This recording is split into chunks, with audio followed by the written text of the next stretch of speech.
Khamzat, Alpha.Legend. Absolutely was one of the most incredible fights that I've ever watched. Absolutely was one of the most insane fights, back and forth fights that I've ever seen. But let's break this down. Number one, we now know that Gilbert Burns is for real. He's a stud. We kind of knew it beforehand. And that dude can straight up handle his business almost no matter what the opponent is.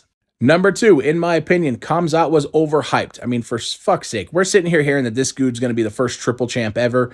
We got Dana White selling us a bunch of wolf tickets saying that this guy is going to be phenomenal. He's a generational talent and blah, blah, blah, blah, blah, only to go out and win by 2 sloppy takedowns. That's the only way he won the fight.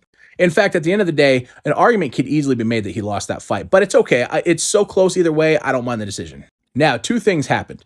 Okay, at the post-fight conference, a reporter comes out and says there were words and there was rumors that you had said that if Khamzat wins, Colby Covington is the next for sure fight for Khamzat. Is that a real thing?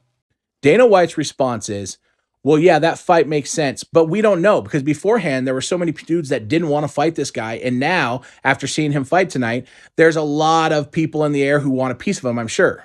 That is not what you said. You said Khamzat wins, he fights Covington. Absolutely. Why would you face the number 2 guy and then go backwards in ranking to fight? It doesn't make any sense. He also proceeded to sit there and say that the odd makers had it wrong from the get-go, and it was absolutely insane that the odds makers had Gilbert Burns a 4-1 underdog. But you didn't say that shit until after the fight. If you would have came out and said that before the fight, then we would have been on the same page 100%. But you wanted to wait. You wanted to see because a piece of you thought that Khamzat was going to roll through Gilbert Burns. You can't tell me otherwise. And I love Dana White. This dude knows more about fighting than all of us combined.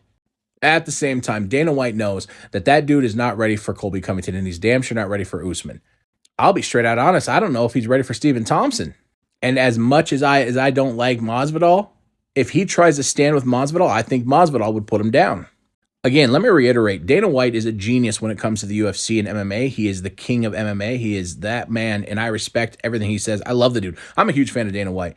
But at the end of the day, I think he got this one wrong, and I think he knows he got this one wrong a little bit. But all bullshit aside, let's talk about the next fight for Khamzat. It has to be Covington. In my opinion, Colby fights Khamzat. Colby wins. Colby gets another shot at Usman.